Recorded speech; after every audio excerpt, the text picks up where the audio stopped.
should let me love you forever, forever. I wanna love you.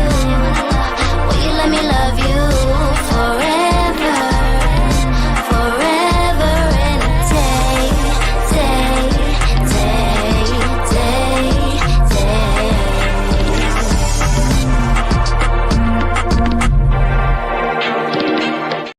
Happy Friday!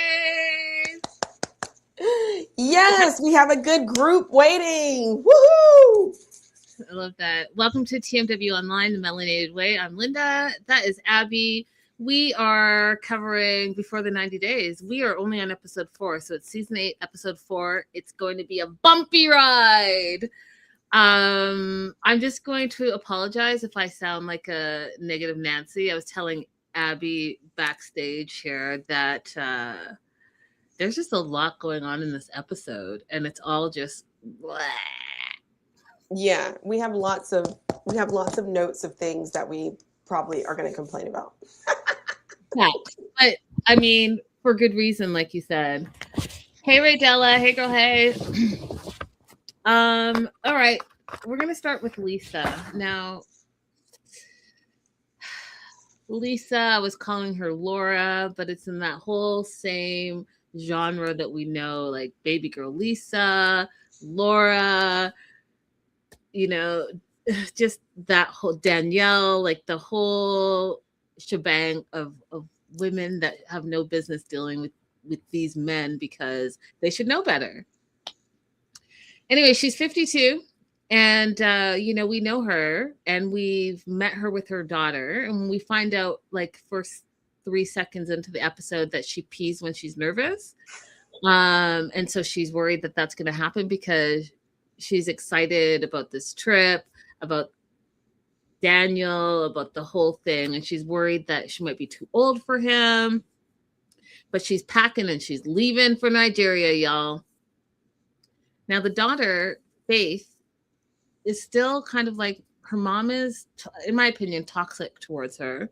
And I think she definitely just needs to go to therapy and kind of separate for a bit and figure out her own stuff. But she thinks that, Daniel could be a scammer. And she wants to make sure that her mom's not being scammed because, her mom has been in a lot of relationships and it has hurt her and it has made her grow up not with a lot of issues, right? Because the mom, Lisa, always picks a partner over her own child, and that's really, really sad to me as well. We also find out that Lisa wears wigs, and y'all, wear a wig, love your wig, own your wig. I'm all about it. But she's bringing three wigs with her. And one of the things I wanted to dispel, she says it's a process that she gets rashes and sores. And she's stressed about going there with her wigs because she's going to be wearing her wigs 24/7 while she's with Daniel. First of all, I don't know what synthetic cheap wig she's wearing that's giving her rashes and sores, but that is not how wigs work. Especially if you are investing in a good wig with human hair, that is not going to be your problem. Okay? It's not. Yeah, it sounds like she's allergic to something. Yes, cheap wigs, cheap synthetic. We did learn that she was allergic to latex, so I think it's not much of a stress to think that she's also allergic to something that's being produced in the wig, even though it's a cheap wig, because I've worn synthetic wigs and they didn't give me a rash. Like, this is a woman who is deeply unaware of her body. She's like, I pee on myself when I get nervous. Ma'am, you're incontinent. She's deeply unaware of her own body. Yeah, I'm going to have to agree. But I'm just saying, don't believe the funk, y'all. Don't believe the funk. Her daughter is super nervous for her because she says not only is she not, aware of her own body, but she's horrible with directions. And she's hoping that her mom doesn't fall into this relationship trap that she normally always falls into, but she's struggling to trust her mom and trust that her mom is going to make wise decisions. Can you imagine, y'all? that you just are, you have a parent that you can't trust? That, No, I can't. not only that, she is still married, y'all. She's still married, and she's giving this huge responsibility for a certificate letter for divorce on Faith's shoulders. So I guess some certificate, I don't know how it works, but some certificate is coming that Faith then needs to go and bring to the courts. I'm not quite sure. It wasn't very clear because is that how divorces work? I don't know what she's talking about. My best guess is that she's asked for a divorce by publication as opposed to regular service. And she wants the court to get notice that the publication has been done so they can proceed with the divorce. That's my best guess about what she's talking about. But I don't do family law, guys. So I'm relying on information that I learned in 2002. All I'm saying is it shouldn't be Faith's responsibility, period. Right. And so the other thing that's going to be an issue is that she's lied about, not only has she been a lesbian for the past 20 years, she is still married. She's not divorced. And she hasn't told Daniel, who, you know, she loves so much, any of this. She's actually lied to him, you guys, and hasn't told him anything about her true self. I just don't get it. Like, what is your true self? I'm not even quite sure. Do you know, Laura?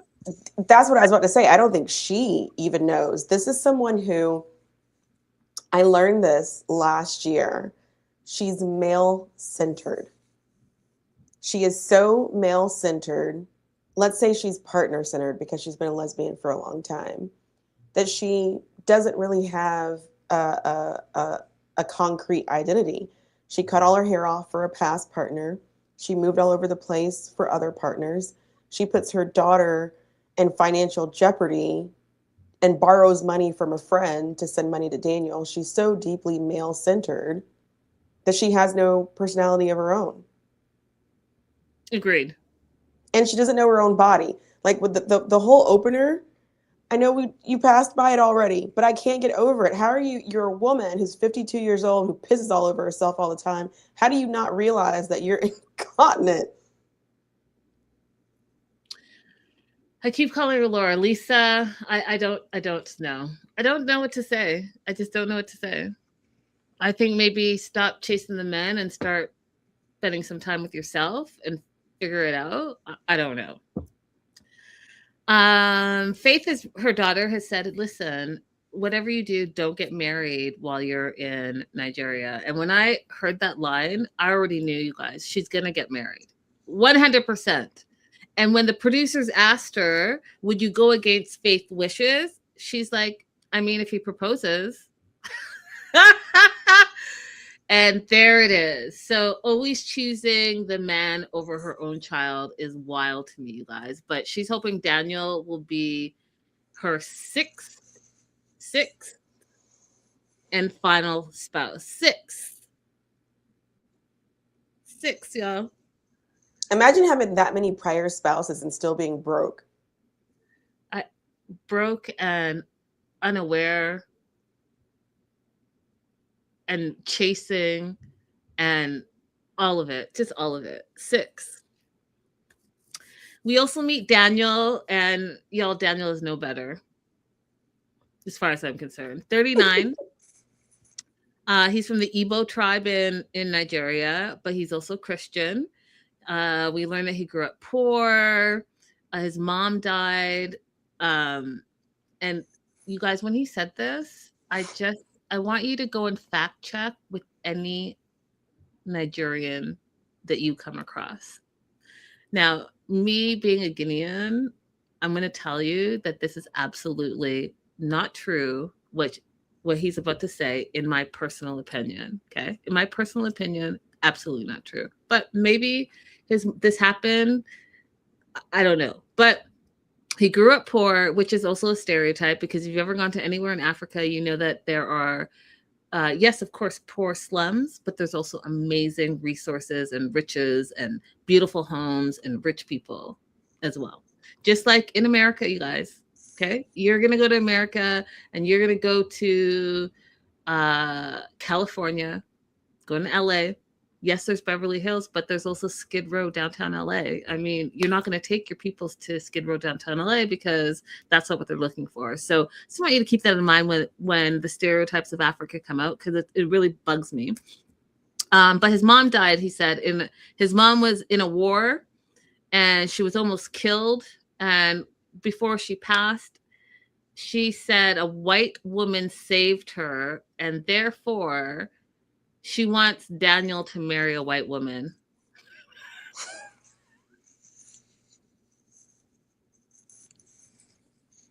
Do you want to say anything about that, Abby?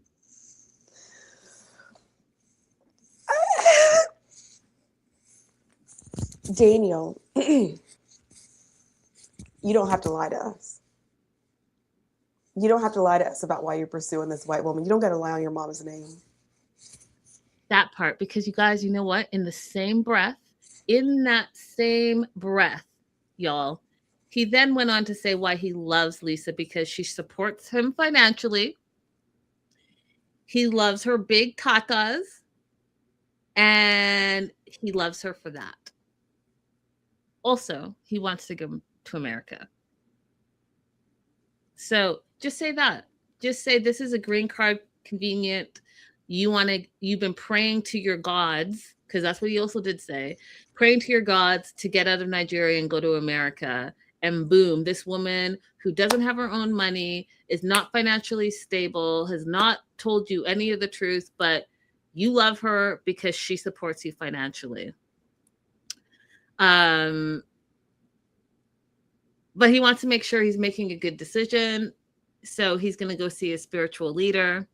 And this is another thing that is, I don't know. And if someone out there knows, I'm sure I can look it up. But so he's Christian, but he's also Igbo. And so he has a spiritual leader who is going to ask the multiple gods a question.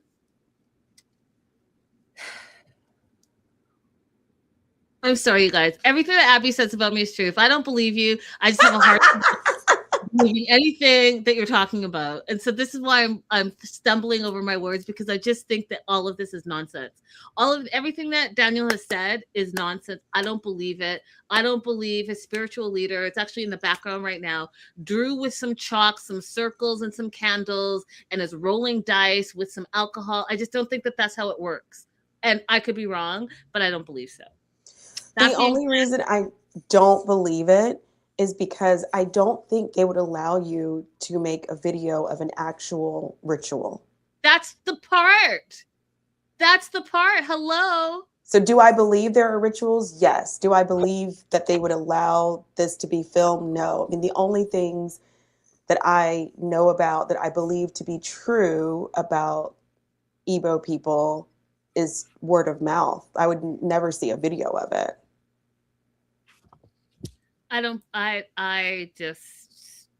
believe whatever this man is saying. I think he's throwing a cornucopia of BS at us and hoping that no one really knows what the truth is.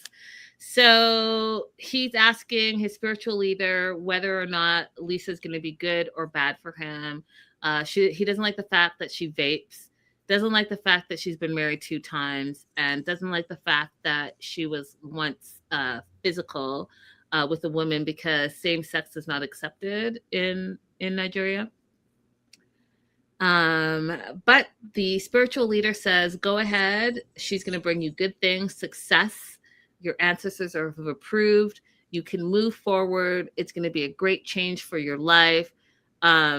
And Daniel, is so happy because he's been talking to God to take him away from Nigeria and to go to America. That is it, y'all. And if you all can't see that that's what all this is about, period, full stop, then I don't know what to tell you. But this is quintessential 90 Day Fiancé. I'm here for it. I'm telling you, it's wild and ridiculous behavior, but I'm here for it. If I was allowed to have a conversation with him, I would actually like to have a very open, honest conversation with him. And it would start with, can you explain to me why it's not okay for same-sex people to have a relationship, but it is okay to be completely financially dependent on a woman. Mm. Doesn't the church also say that as a man you're supposed to lead? As a man, you're supposed to be the protector and take care of the family structure.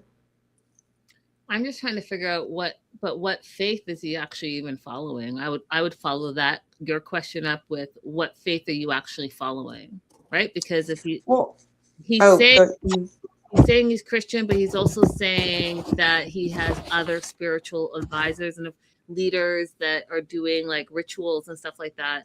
And I guess you can believe in multiple things, but to me that sounds like you're believing in multiple things, right? One of the things is not in line with Christianity. So what is it that you actually believe? Like, what are you following in your life? I'm not Mhm. sure. Oh, Maybe it's I've heard that a lot.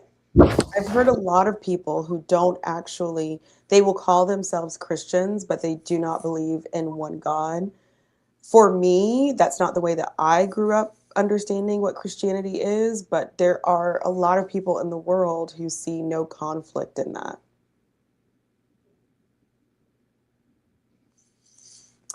And who am I to say what they should or shouldn't believe in? Because as you know, I don't believe in any of it. oh Lord, we are already off track and we are 16 minutes in. That's not what Christianity is, and you all can.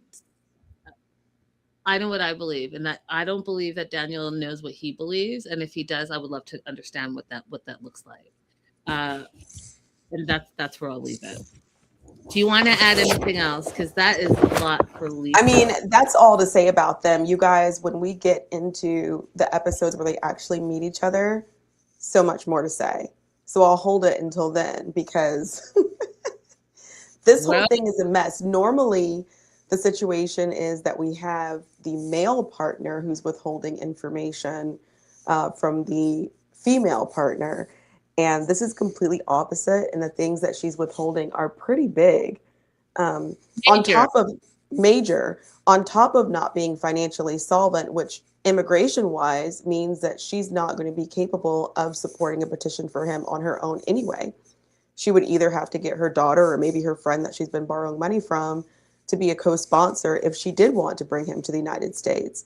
So that's something else, that we'll talk about and to think about if you happen to be an immigrant who's watching this and your partner, that they're borrowing money from other people, you might want to move on to the next American because that person's not going to be able to financially sponsor you alone.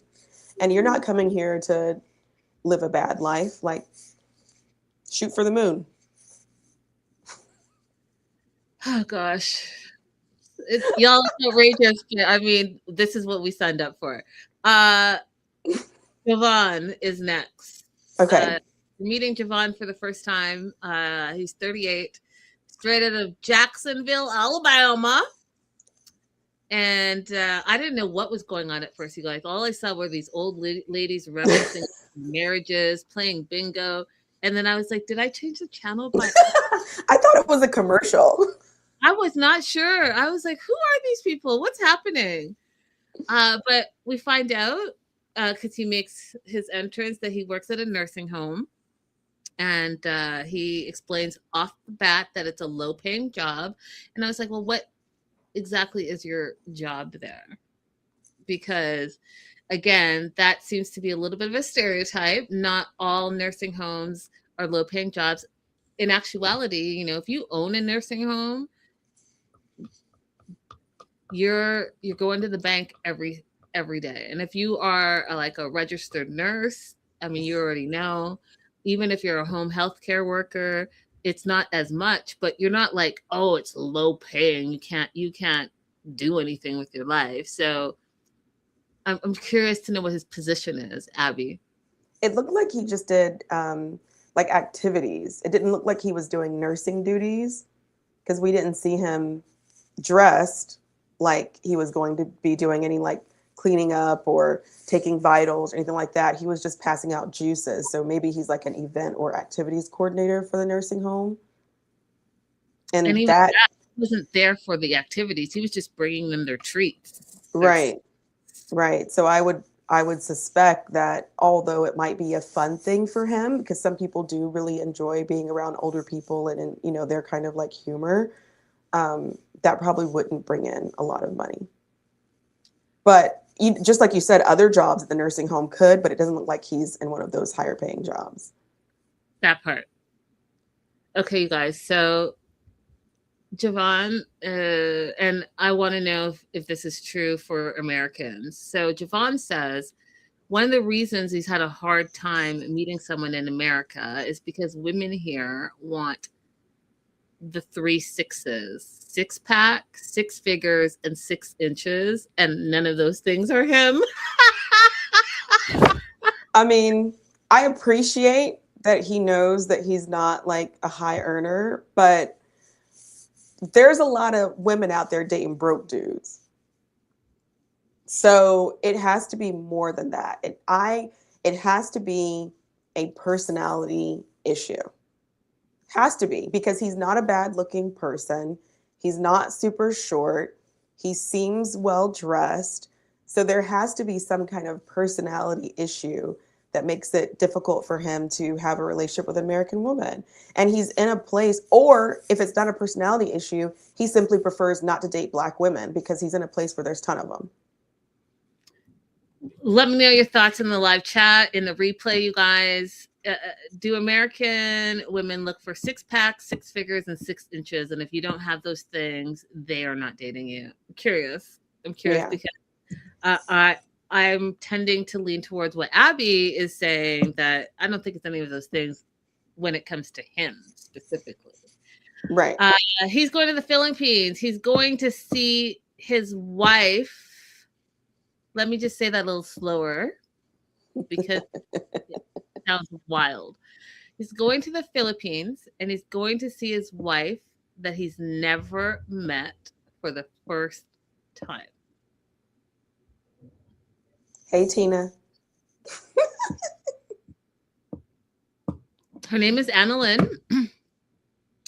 She's 38, lives in the Philippines. They connected online 5 years ago, and they've been married. What he says, and this is part of where, so their situation, I feel, is a lot staged because he keeps making mistakes in their meet cute and their whole story. And I can't stand when, obviously this is made up because he's saying one thing and y'all aren't even editing it out. But he said that they met online 5 years ago. They've been married for 2 years.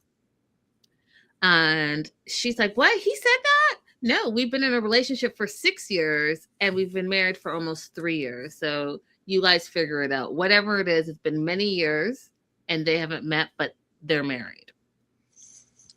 She thinks he's handsome. They used to talk for hours every day. COVID hit. No one could travel. So she came up with the idea that they could get married online, which I didn't know was a thing, y'all. Did you all know that I could be in Europa and you can be in Timbuktu and we could be like, hey, we love each other and we can get Zoom married we've never even met in real life. You all are wild for that. Absolutely ridiculous. You already know that I said if you were in an online relationship and you've never met that person is your online pen pal. That is not your significant other, and you should absolutely 100% not get married online. What kind of cockamamie nonsense is that? It's Utah nonsense. Utah has so many special rules to accommodate, I'm going to offend somebody, the Mormons out there. So Utah does allow online marriages. They will issue a marriage certificate. For immigration purposes, though, they only will accept that marriage certificate as valid from Utah Online Marriage Services if you can prove that the marriage has been consummated.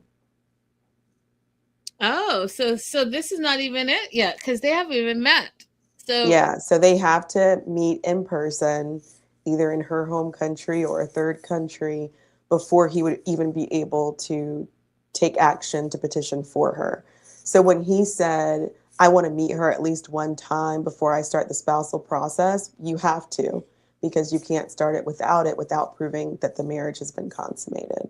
Which people, when you're proving that, I don't need to see photos of you in bed, no matter how I explain it. Like, show me where you visited each other. Where's your travel itinerary? Show me your airplane ticket. Show me an event that you went to together when you like. They still will send me pictures of them in bed. I don't need to see that.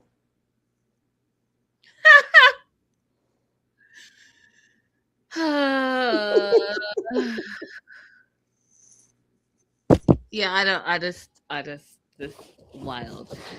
Question of the day: would you get married online?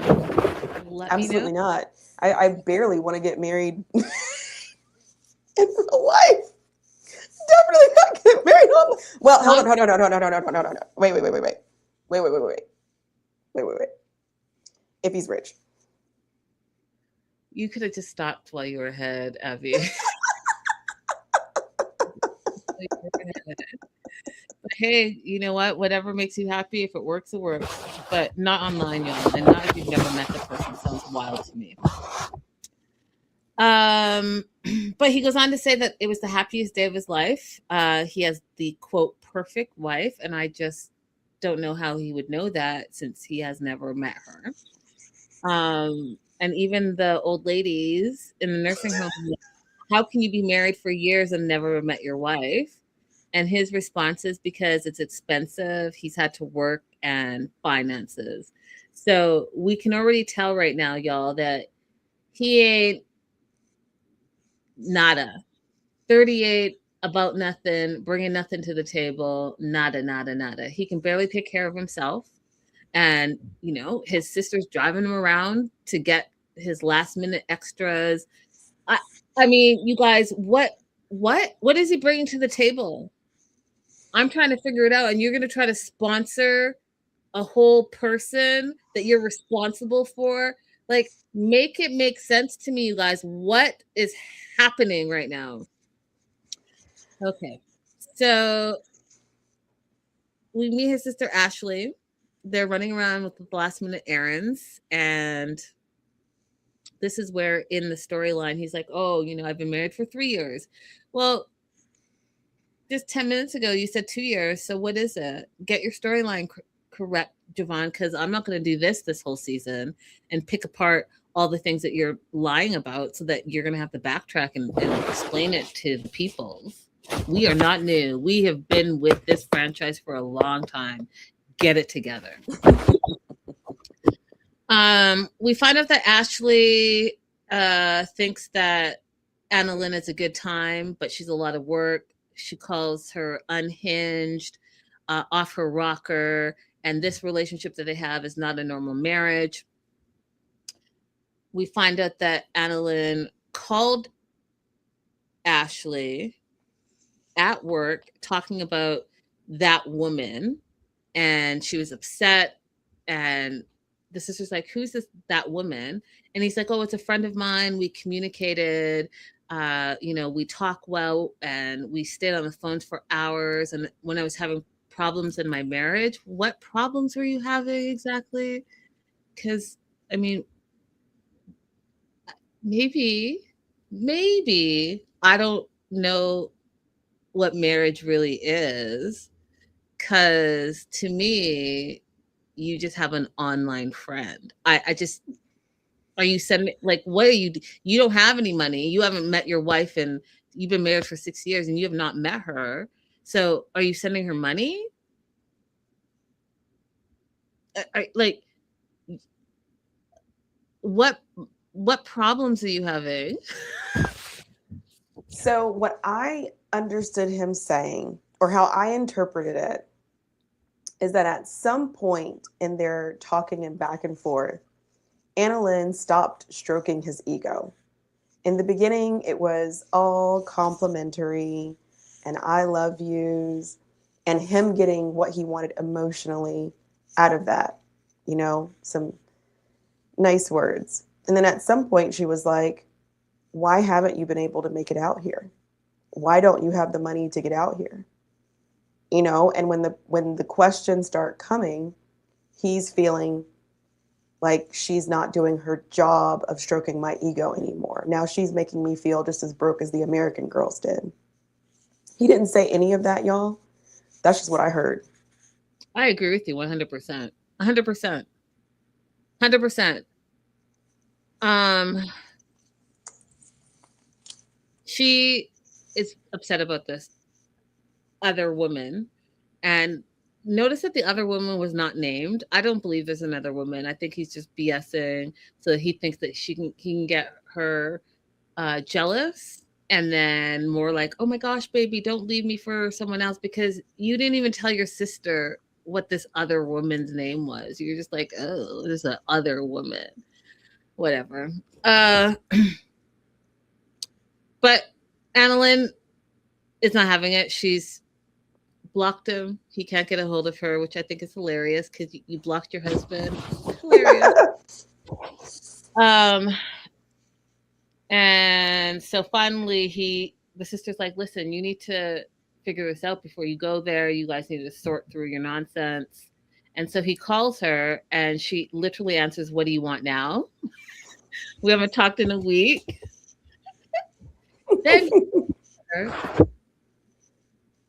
don't be so aggressive. And that's where, in all capitals, I said what? Because I had just listened, even the sister label this woman all these things. And, you know, Black women get a lot of labels, but I want to tell you that minority women specifically get labeled a bunch of stuff that just, where are you getting it from? So she was already labeled unhinged, off her rocker. She's a good time. Think about, we're talking about the Philippines right now. Passport bros, keep that all in your mind. And then now she's aggressive. What is she aggressive? Because she said, what do you want now? Because just like Abby just said, he needs, you're the best. I love you. He needs to be stroked, y'all. And she's like not doing that anymore. So now she's aggressive. Make it make sense, you guys. Someone make it make sense to me, because I am literally like, what are you talking about? What was aggressive in that? Do I not know what aggressive means?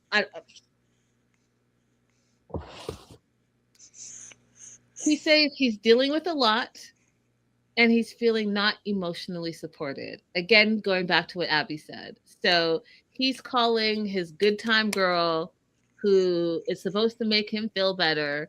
He doesn't have to bring anything to the table. He just has to show up on a FaceTime, a Zoom call, and she's supposed to tell him how amazing he is and how perfect he is and how good looking he is. And guess what? She's done that for 6 years and she's kind of over it, because what is she getting out of it? She's not his therapist, and even therapists get paid.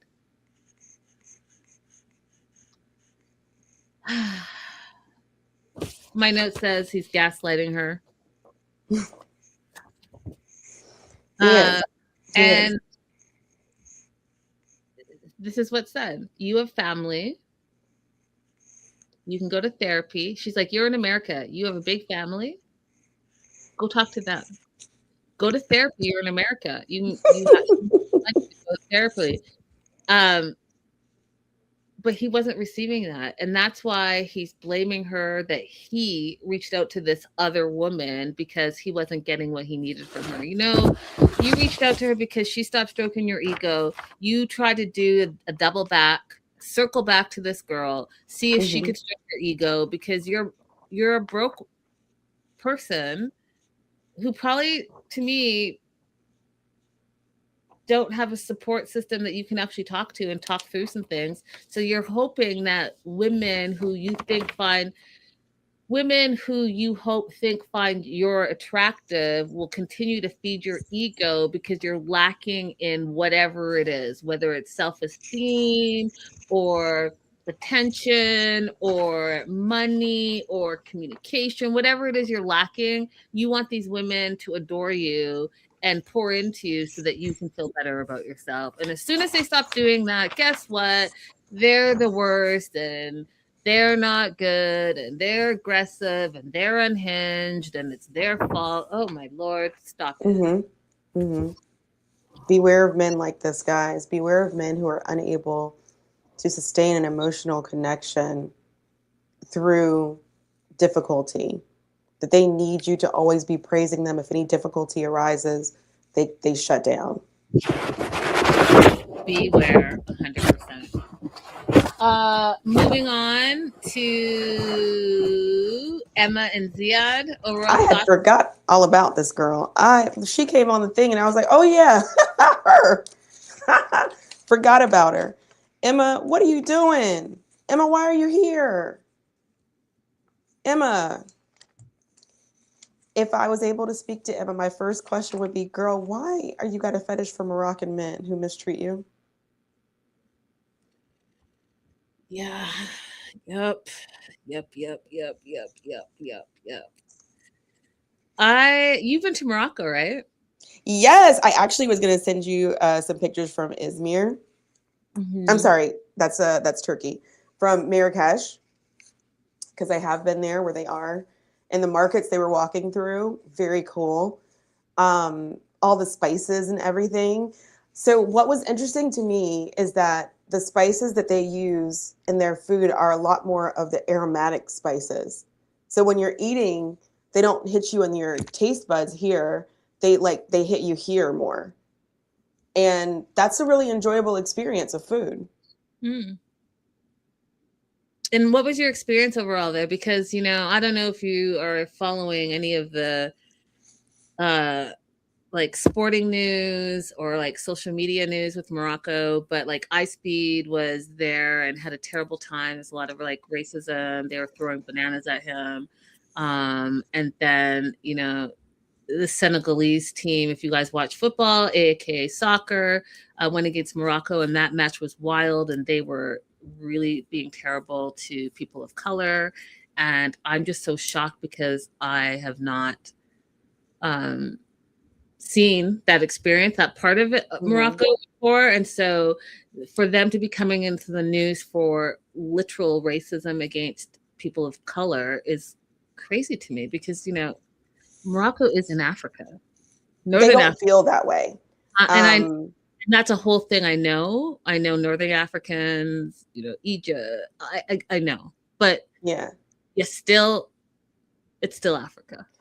So here's some of the weird things that happened when I was in Morocco. It was not my best trip. This trip made me actually lose my nerve to take another solo trip. I took a break after Morocco because I had just lost a lot of my confidence. But one thing that happened, I was walking with a guide, with a group, and he said to me and me only, over there is where you can visit the African market. And I said, why is that one the African market? Why isn't all of this that we're in the African market?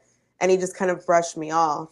So somebody else in the group wanted to go over there. So we went over there and I was like, oh, he means the dark-skinned people. Yeah, you guys. So if any of you have been to Morocco or have had any similar experiences or have heard of anything, I'm really disappointed to hear all about all of this, and shame. That's all I can say is shame. It's just shame, and it's unfortunate that that's what's happening, and we're still here in 2026. Emma and Ziad. Again, this is a couple that I'm just not like. What are we doing? Emma, just go back to LA and chill and get a new job and just live your best life. I'm not sure what it is about Morocco specifically that you're trying to find, because this is the second time that you've been in a relationship with a Moroccan man that has been, not your best look.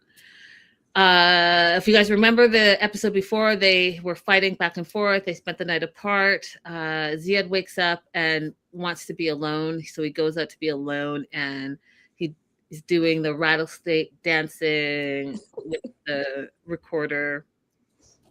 He woke up and went and had a good time. He's like, bump this girl.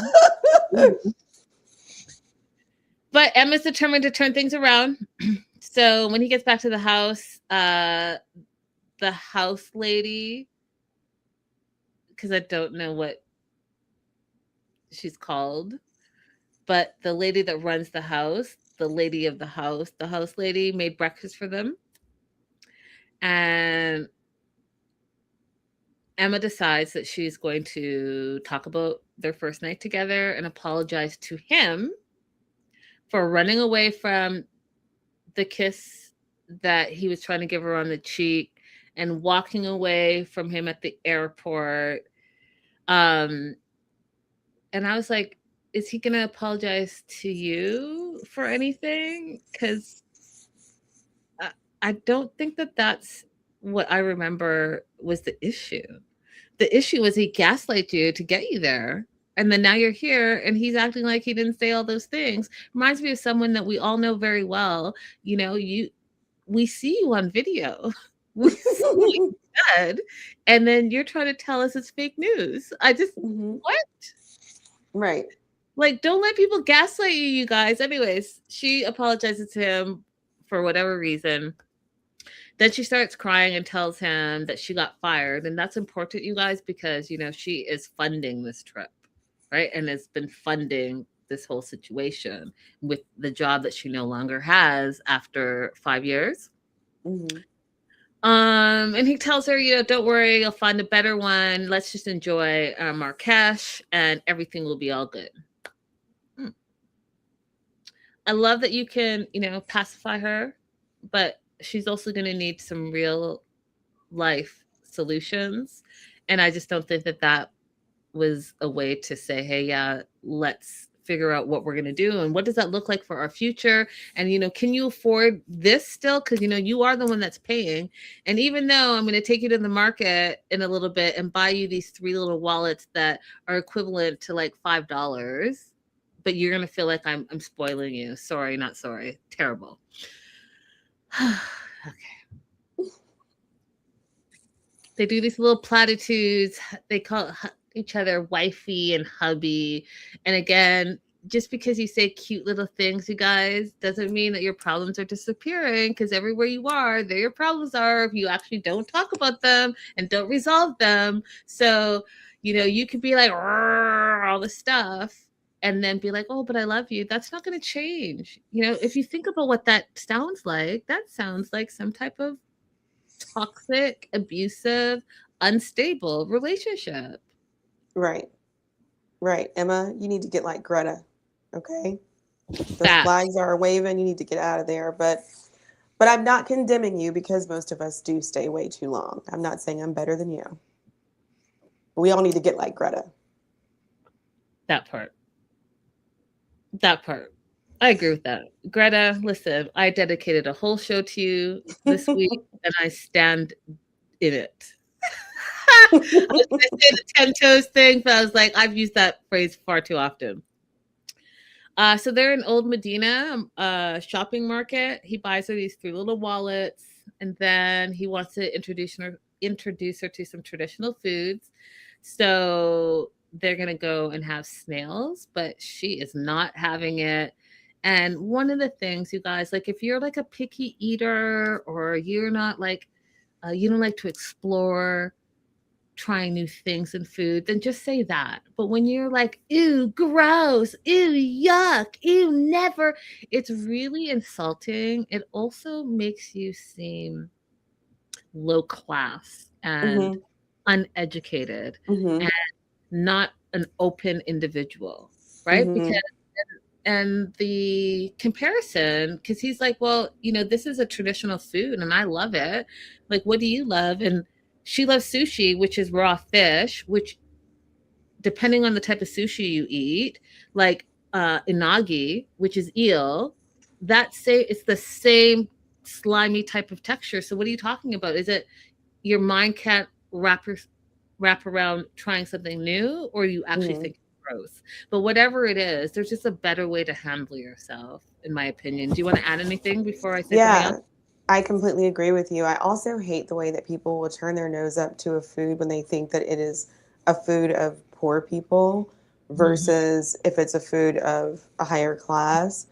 I sincerely doubt that if she was served a plate, or if she was sitting beside somebody in Paris who was served snails, that she would have the same kind of, ooh, yuck, gross response. I feel like this is part of the response is because they're on the street in Marrakesh having the snails, as opposed to sitting down at a fine dining establishment. But a snail is a snail. Good point. Yep. Rude.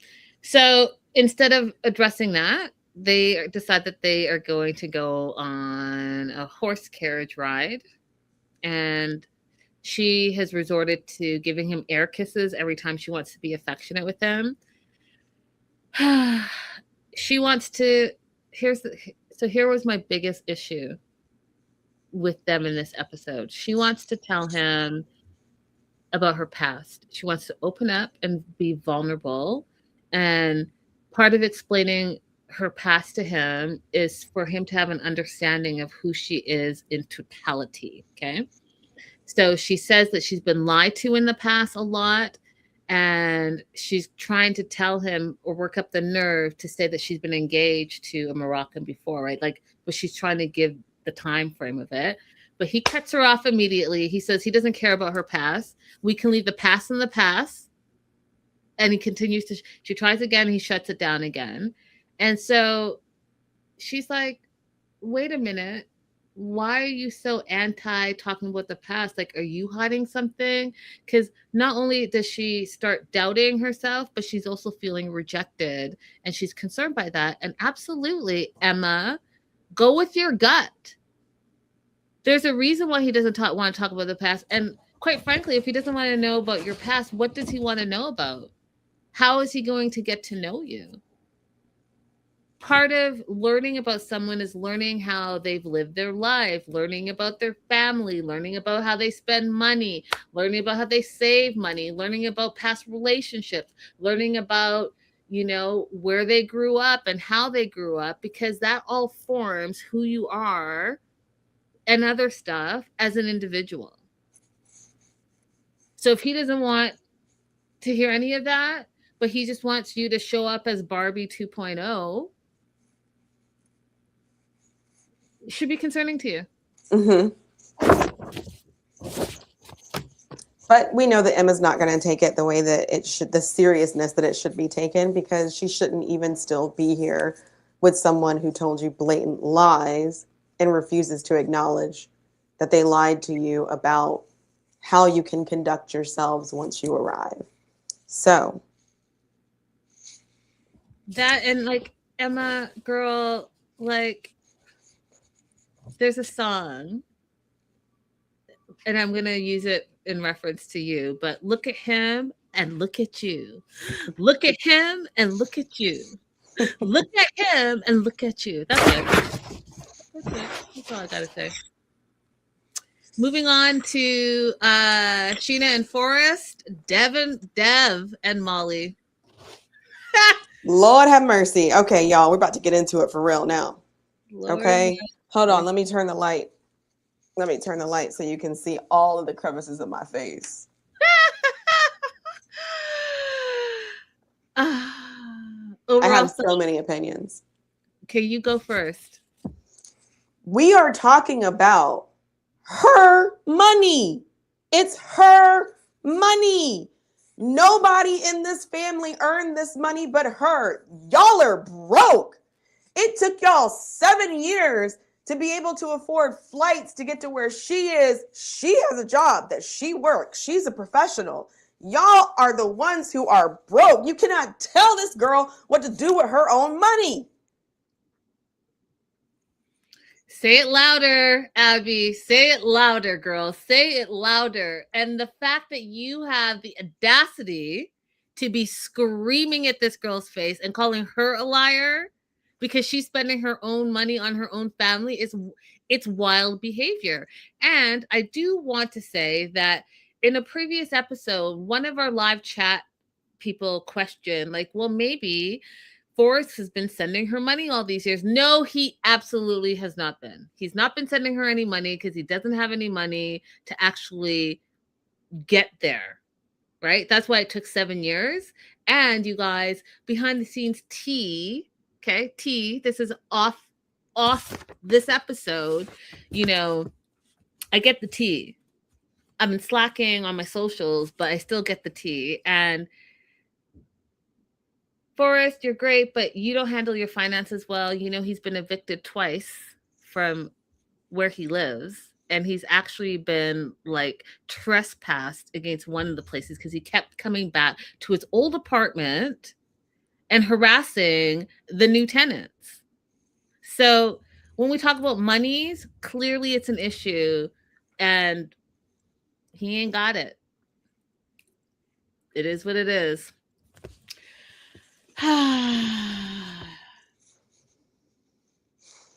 Now I've seen So instances. much, Tina, so much. Okay. Do you want to say something else? I've seen instances where once the immigrant arrives in the United States, that the person uses them for money, like they have to work and give all their money to the US citizen, but never, ever, ever have I seen a situation where the immigrant who's still out of the United States is being relied on for money, especially in a place where the conversion is not in their favor. This is so bizarre to me. So bizarre. And I don't understand. I mean, like, obviously, like, Scheana, I'm guessing, has some kind of emotional or mental issues. But I don't understand why the answer to the question is not simply, it's my money. Yeah. Anyway, let's move on. Molly, the mom, is all in their business. They get to the Philippines. She feels like the Philippines is hectic. The jeepneys, the taxis that are there, she's like, oh, what are those? Oh my God. And, I get it. She's never left, I was going to say Earth, but she's never left America. So it's the first time ever traveling, first time on a plane, the whole thing. So I get she might be overstimulated or something, but she just sounded very like uneducated. They are staying at an Airbnb because Scheana's parents own the apartment that she lives in Manila. And the parents, who sound business minded, said, well, if they're all coming here, they're going to have to pay to stay here, just like they would pay an Airbnb. And Forrest said, absolutely not. He's been saving for the last 7 years to come to the Philippines, 7 years. So he's not paying her parents any money, and he found that offensive. What did you think of that? I thought it was really stupid because he's not paying for the place where they're staying anyway. This is the place that Scheana got for them to stay. Because remember, like, walk in and she said, this is the place that I got for you guys. I hope it's okay for you, right? Mm-hmm. So if they had just stayed at her parents' place, then that money would have still stayed in the family, as opposed to now Scheana's paying some outsiders for the place where they're staying. So I thought it was stupid. I actually didn't think it was anything wrong with the family saying, if you're going to stay here, then you have to pay, because obviously that is space that they use to make money otherwise. 100%. And also, if you think about it, so Forrest didn't even have the money to pay in the first place. And that's why he's taking offense as well, because Scheana is paying for the Airbnb for all 4 of them to stay. Mm-hmm. So you all scraped your pennies together to get on a flight. But this woman is solely funding your trip. Because when you go on a trip, it's not just about the flight, right? It's the food, it's the lodging, it's the transportation, it's all of those things. And right now, all we're seeing is Scheana is taking them on the town. She's paying for the Airbnb. She's treating them to their meals. So they're over there just living it up like Jed Clampett. That part. I think Forrest and his mom are the scammers, Tina said. Facts.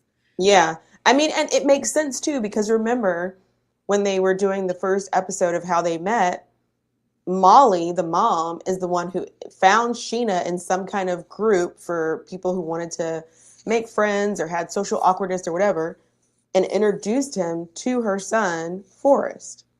So who's to say she wasn't in that group looking for people to scam? That part, 100%. 100%. Clip that, because that right there was excellent. Scheana is a foodie, which I love. And what I love about what they're experiencing right now is that she is actually even explaining everything to them. So she's explaining that this is Chinatown and this is what makes it Chinatown. And even down to the noodle place, well, they make the noodles by hand. And this is actually, a festival and what the festival means, like all the things. She is so cultured, you guys, and she is Hmm. giving them her culture to experience it in its entirety. And you don't often get that. She's like a tour guide to them, really. Exactly. I think that her and Trish are doing a very good job of showing us their respective countries. Even Hmm. little things like, oh, these jeepneys, they were left behind after World War II, and so now we use them as like kind of like taxi buses. Even little things like that, very good to know and just give people awareness about your country. That part. That part. Um, they are in the Airbnb. It's quite small. It's nice, but it's quite small. And she is hoping that, you know, they can be together without the parents hearing them. And Forrest feels nervous, right? So he's don't forget he bought this lingerie for her. Sheena's nervous, but he's like trying to talk sexy to her to calm the mood. But he doesn't have a doubt, you guys. And these are his words, not mine, because I do not speak wildly, ridiculously. Assured that he's going to be able to blow her socks off, but they both have to be in the right mindset because they're both virgins. Now, I'm just going to leave it there. Because I was going to get into a whole thing. All I know, I mean, I'll take it further. please do go. I mean, I'm looking at him. He can't blow anybody's socks off. I just want people to understand. Let's just talk to men. Let me just talk to men. You have to ask questions. What's up, Basola? Oh, hey. You have to ask questions and experiment about what your partner likes and dislikes. You have to try some light touches, some light bites, some light kisses. Going into a situation saying, I know how to satisfy you is a guaranteed upset. Okay, that's a guaranteed not going to be satisfactory because how do you suppose that you know me and my body without asking me any questions and without testing anything out? That is a failure going in.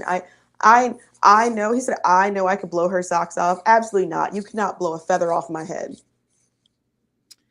All I'm going to say is that, Forrest, I saw how you had your first kiss with her, and that's not blowing anything at all. Literally not blowing anything at all. So, um, I say this to you guys, part of our 5 things that are very important to know and experience before you get serious with someone. I tell you quite frankly and honestly that sex is important. It's important. It's important. It's important. Period. Full stop.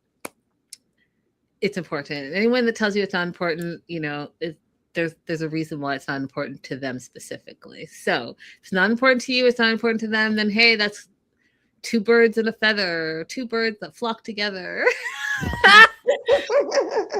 But if it's important to you, if intimacy is important to you, then you absolutely A, have to have those conversations, and B, you have to, you know, be intimate with that person to make sure that you guys jive. And like Abby said, don't be afraid to communicate your needs and your wants, especially as women.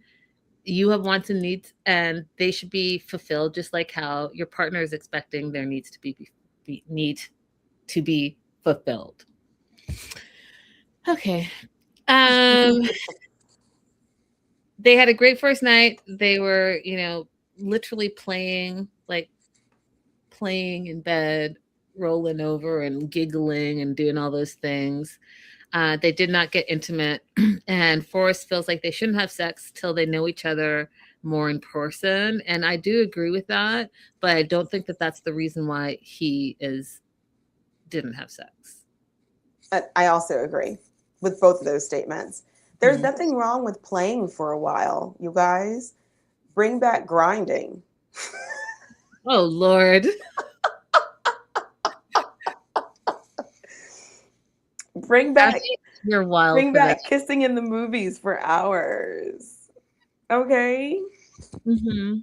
It's all right. You don't have to just like jump straight to it every single time. Let it build up within you. Have days and weeks of foreplay. Let it be good. I agree with, except for the grinding part. I think that's wild to me, but I agree Tina, with that part, Tina. I don't see nothing wrong with the little. see? Am I allowed to sing that song anymore or no? I mean, R. Kelly is canceled, but the sentiment was correct. Right. Okay. So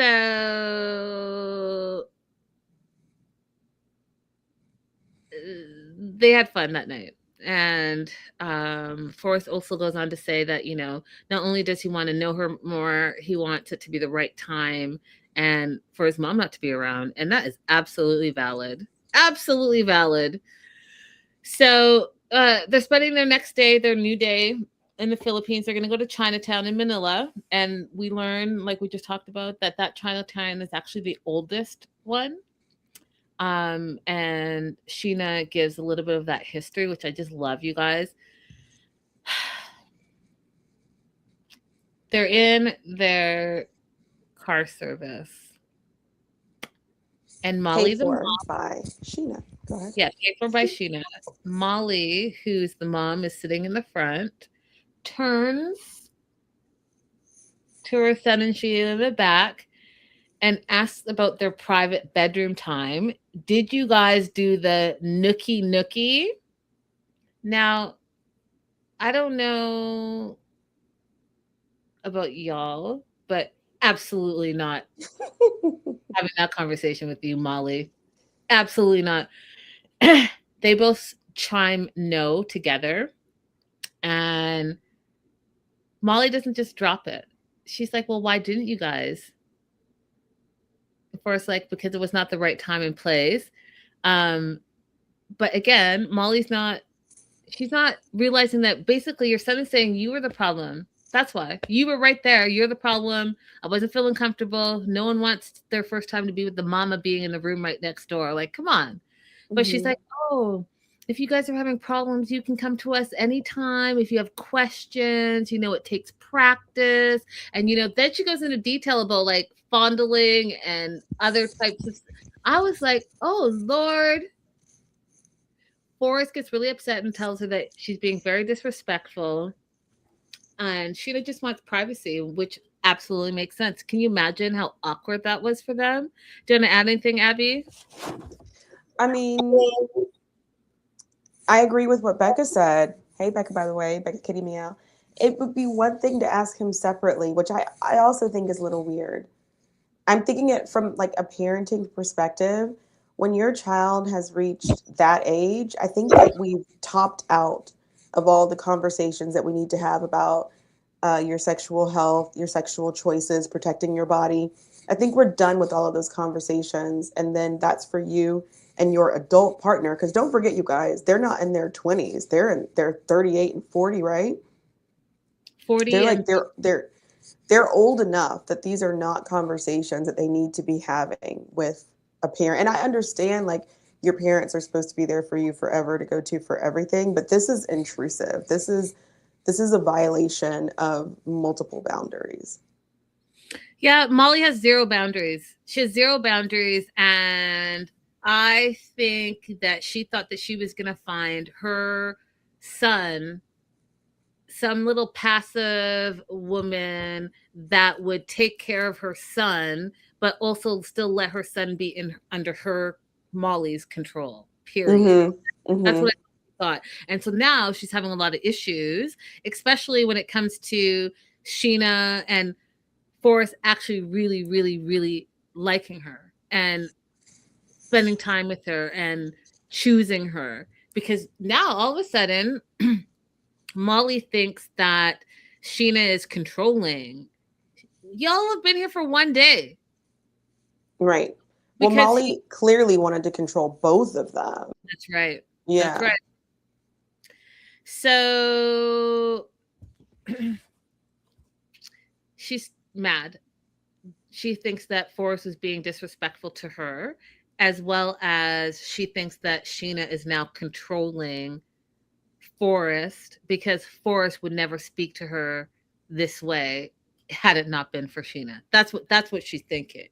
Okay.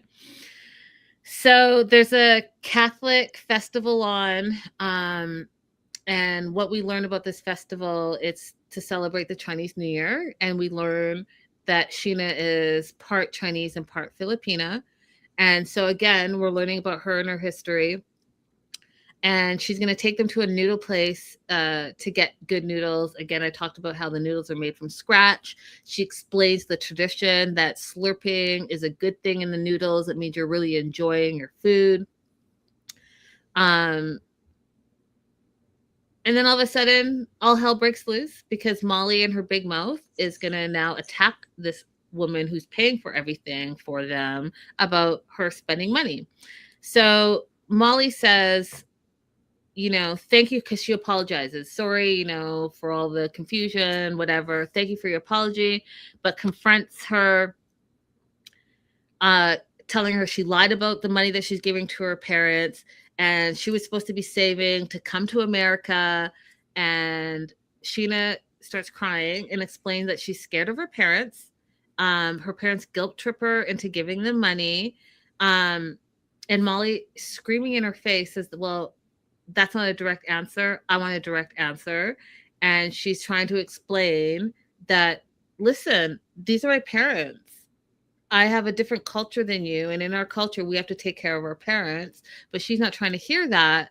And she is dismissing everything that Scheana is saying. And then to top it off, I feel, this is me saying it, she's trying to manipulate Scheana into A, thinking that she's crazy, and B, that she's done something wrong, when really she's spending her own money. And how dare you guys, because she's not only spending her own money on her parents, she now has this whole new family that she has to spend money on because y'all are broke asses. Like, what?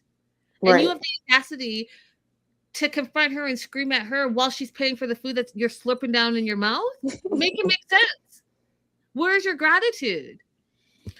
And then the other part that just blew my mind.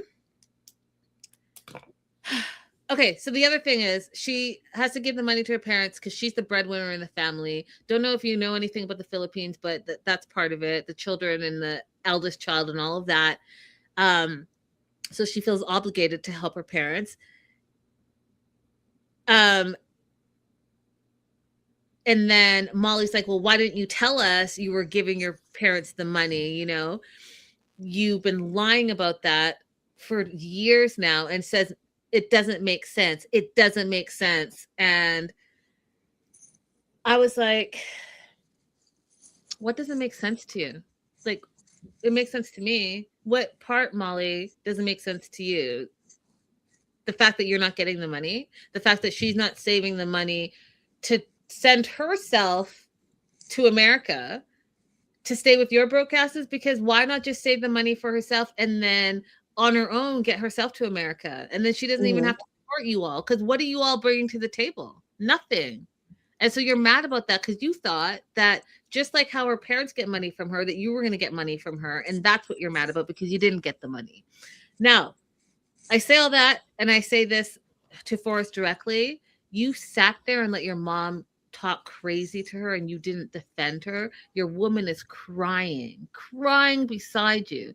I'm so glad that they didn't have sex, because, your first time is intense, and whoever you lose your virginity to, you really are like soul tied to them for life. Like, even if you never speak to them again, you remember them because you always remember your first time.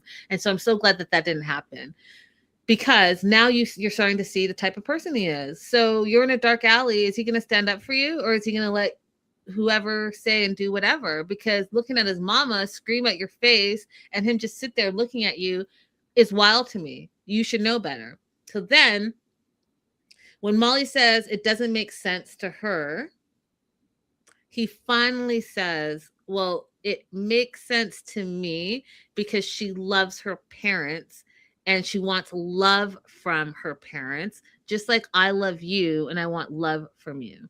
That was the only thing he said that made any sense. He said it at the last coaching hour, and I was not impressed. Yeah, he let that go on for entirely too long. It shouldn't even be a line of questioning. It's very troublesome to me that she doesn't have anyone to advocate for her right now. Facts. Lusala says Molly's totally out of line for scolding Sheena for spending her own money. Facts. Tina says if you look up audacity in the dictionary, there's a picture of Molly. Facts.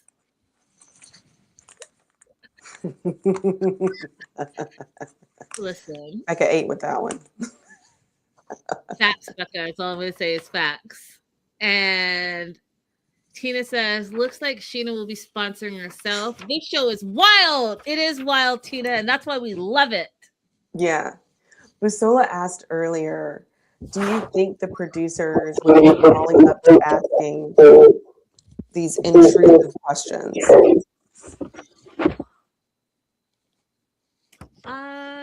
I don't think so. I think that they give a ballpark of what they're looking for. This is what we want your scene to look like. These are the topics, but they like people to use their own voice because especially if you're not like a trained actor and you're just like, not that you're just, but if you're a reality show participant, you've probably never been on a reality show before. So you're going to speak authentically, and that's what they want, because if you're trained, you're not going to speak as authentically because you know what you should and should not say, so that you don't get trapped in a crazy soundbite. Right. I think this is just who Molly is, Busola. We saw her go to the lingerie store. It was not a lingerie store, but I don't think I can say that's kind of store it was here. With her son, and the conversations that she was initiating were just as outlandish as the stuff that she said in the car. So I think this is just Molly's personality. Yeah, it was like Molly and Lisa should absolutely be besties. Right? They're just gross together. Sorry, that wasn't very nice. They're not gross. They're not gross. They're abrasive and forward. I'm sorry, Linda. I'm trying to figure out why they're not gross. Because Well, it was a mean thing to say. I'm trying to not be mean. Oh. But is it mean or was it accurate? Was it mean or was it accurate? I'm fighting against myself right now. Okay, well. Tina said they are gross. Because that's accurate. Thank you, Tina. Accurate. I'm like, you're making me doubt what I think gross means. They're gross. Both of them. Gross. Gross. Blah, blah. That's childish. That's childish. No. Okay. Last and certainly least in my books, is Birkin and Laura. I'll let you go first, Abby. He's homeless. He's a homosexual. You guys, this is a rare Pokemon. This is the homosexual immigrant who is still living in his glory days of when he used to be a soccer player. So many stereotypes wrapped into one. The former jock who can't stop living his glory days and thinks that they have some kind of immense intellectual capacity, but they don't have a place to live. Like, what does he think he is, Socrates? Like, what is going on here? Not Socrates. Birkin should literally, they should make him a Pokemon character, because what the fuck is happening? I just said in my notes, no. Just no. That's it. I just want no. I just want to say no. That's it. I don't understand. Okay, women, dear women, Okay, I'm gonna put you onto a little game. Okay, I really do want you guys to follow Russell Hartley. He is an influencer. He talks about all things relationships, and he is pro woman. And I want to tell you that you absolutely should not leave the comfort of your own home where you could have like a glass of wine, you have air conditioning, you have a lovely blanket, a good book to read, you can Netflix and chill. You should absolutely not leave the comfort of your own home and meet some hobosexual online and leave your country, pay for tickets, international tickets, and leave your country to go pick up the hobo to bring back to your sweet, loving home. You should absolutely not be paying for the Airbnb that you two are going to stay at because you've now picked up a online homeless person.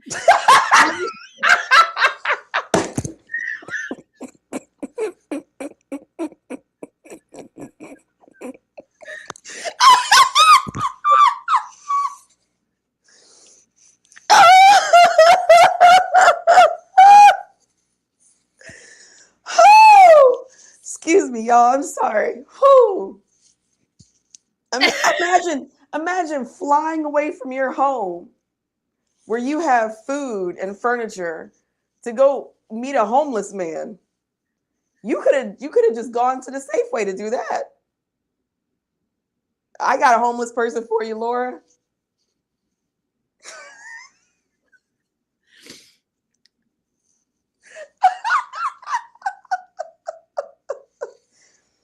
Okay, I have to finish because I can't.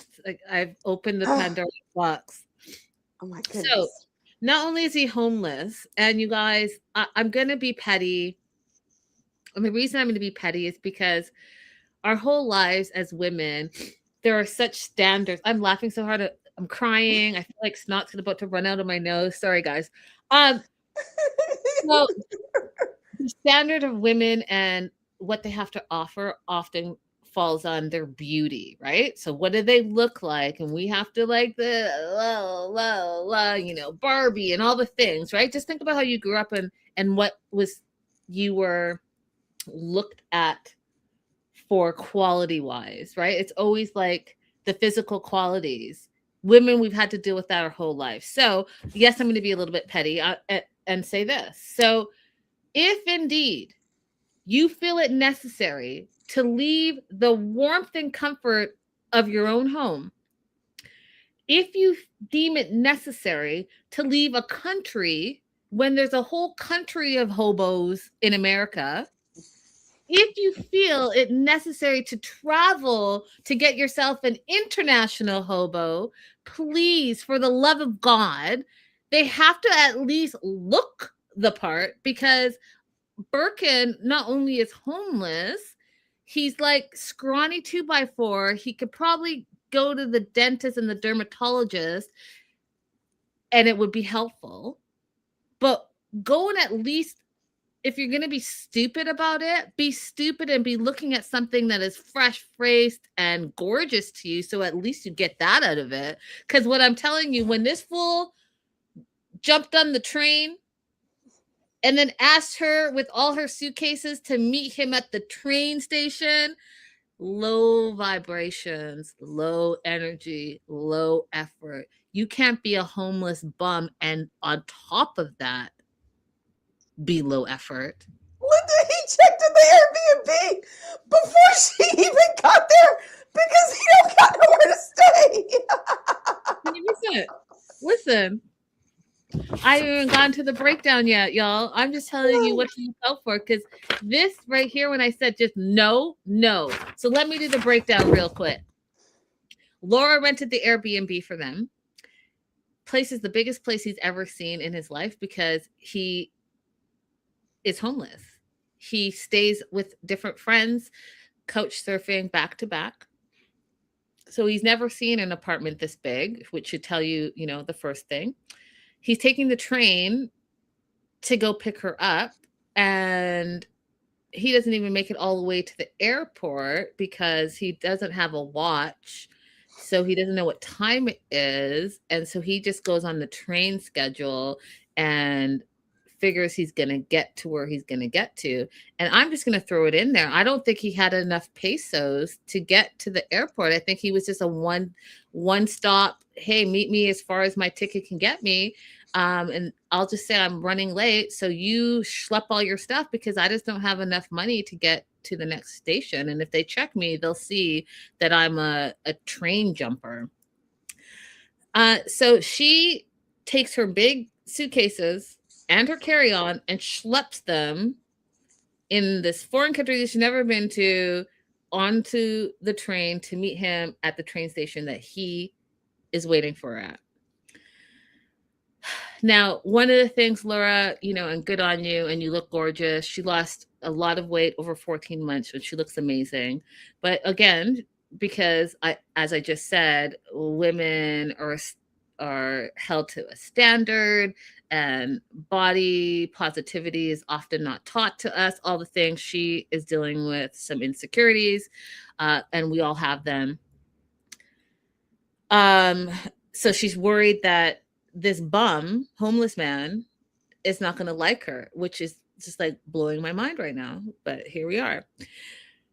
Now, we learned that Birkin, his goal is to get engaged and go to America. That's his goal. He literally said, my goal is to get engaged and go to America, not fall in love and find my soulmate, not find the love of my life, not I'm so in love with Laura. My goal is to get engaged, insert person here, go to America here. And that person has to fund that whole dream. And I don't know if you remember a couple of episodes back, Abby, who has been to Turkey, recognized the area that they were staying in. And that's often found as a tourist area. And so she was not surprised that he was actually staying in that area. And if you put 2 and 2 together to make 4, he might be like prowling around for tourists specifically so that he can get to his end goal. Exactly. They meet at the train station. They hug. He's thinking about when he's going to go to America. He literally said that. So she's looking all goo goo gaga at this homeless man. And she's like hanging on his neck, looking up to her. He finally kisses her. And she's like, oh, I can't believe that after so long, I'm finally here. And then instead of saying, yes, I can't believe you're here, you love my life, he's like, yeah, I can't wait till I get to make this flight to America. Good Lord.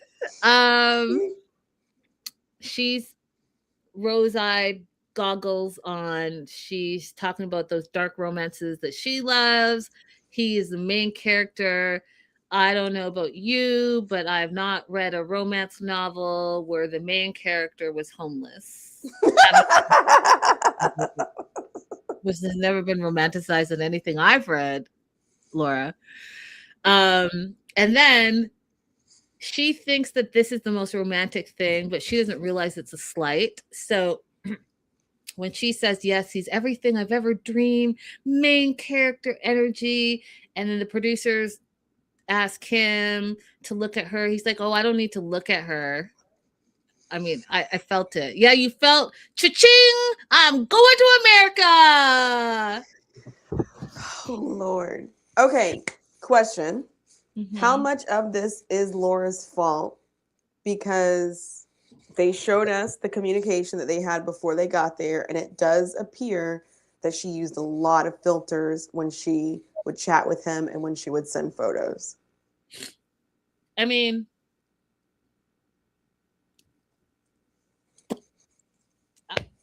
you're not wrong, right? You're not wrong. But at the same time, I think that goes with like self-esteem and body image and all of that stuff. And, we learned this with the other Laura and Ziad and the filters and all the things. Like, I don't know why you guys do that if you ever want to meet the person in person, because they're going to see what you look like. Like, I don't know. Let us know what you guys think in the live chat. Main clown energy facts.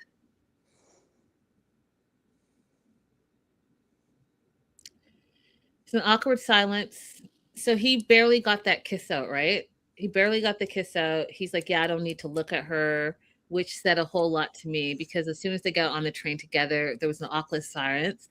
And Laura's now starting to feel confused. Like, he's acting like he doesn't know her. He's not looking at her. He's not talking to her. She leans in to whisper to him, and he's like stiff as if, like, don't talk to me. Mm-hmm.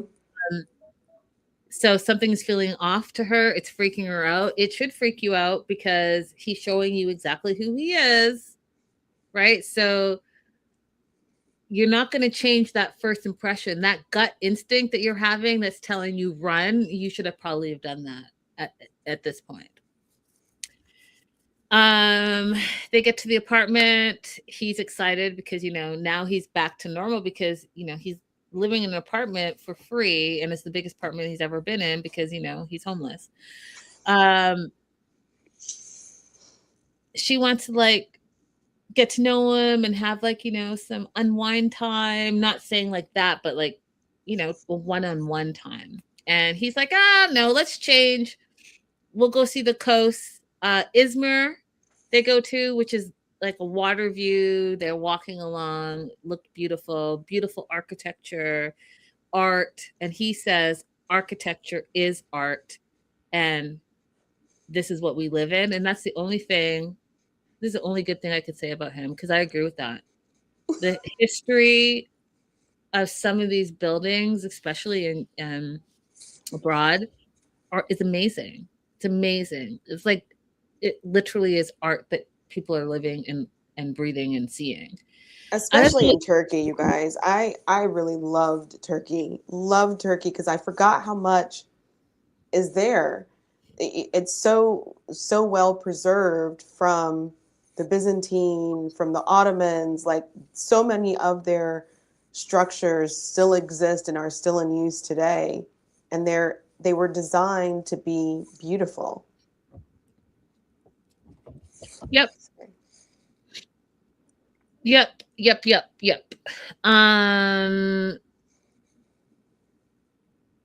So they do that, and then they go back to the Airbnb.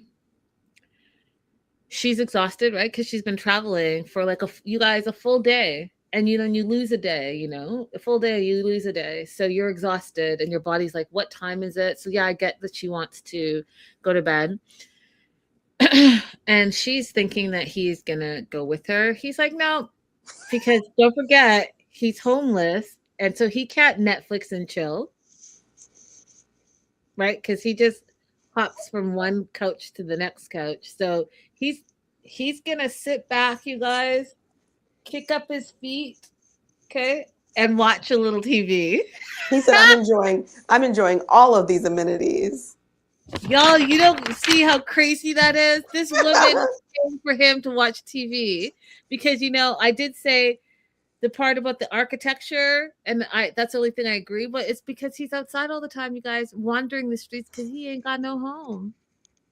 He could have at least said, we could take a shower together, or I'll come give you a massage after you get out the shower. She made a bid for some kind of connection. And he said, no, I'm just going to sit here. Because he's like, no, I did my part. I showed up. And I'm going to enjoy acting like I live somewhere while I can.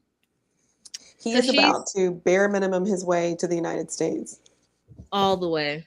Unless Michael has something to do with it. Because Michael has been texting Laura the whole way. So he tracked her flight.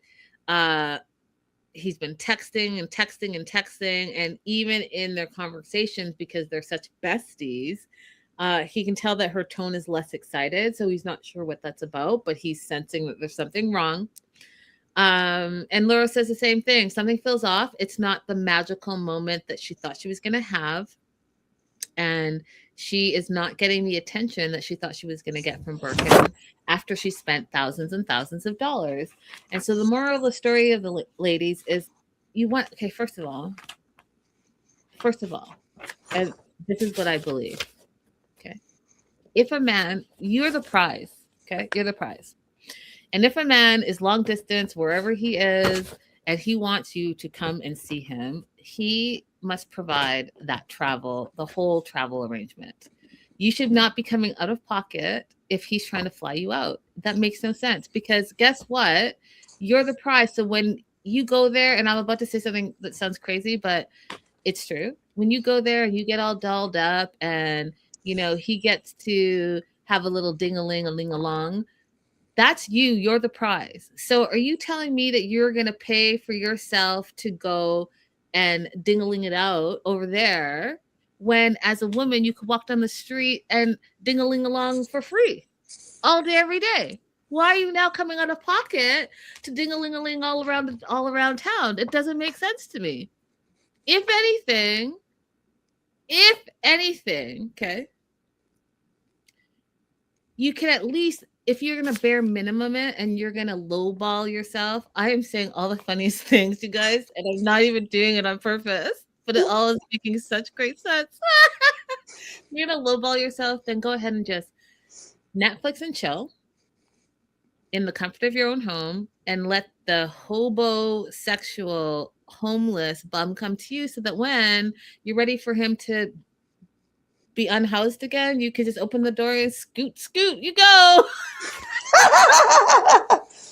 The amount of money that she spent, she could have hired a professional to give her time and attention, a nice couple of dates out, maybe even take a vacation together, not to Turkey, but somewhere else. But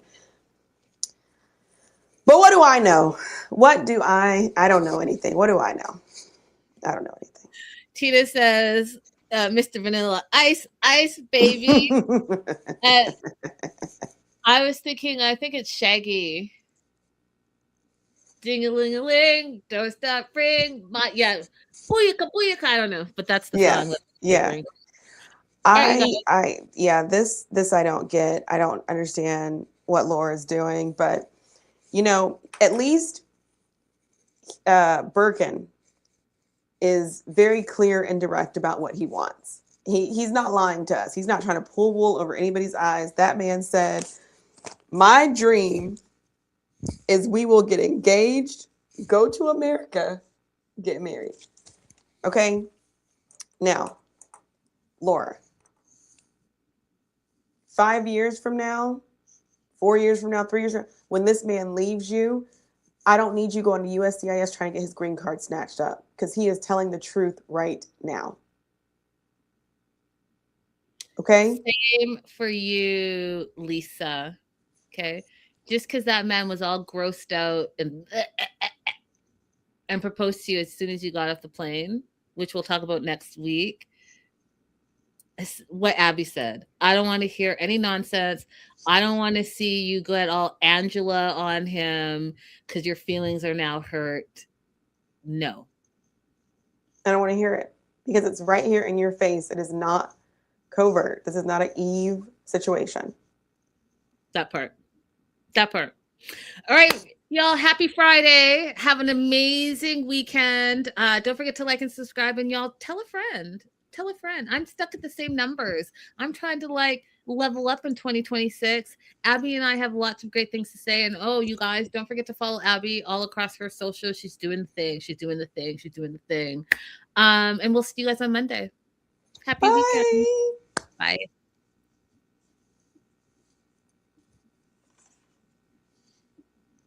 I think we should get, you know what? We should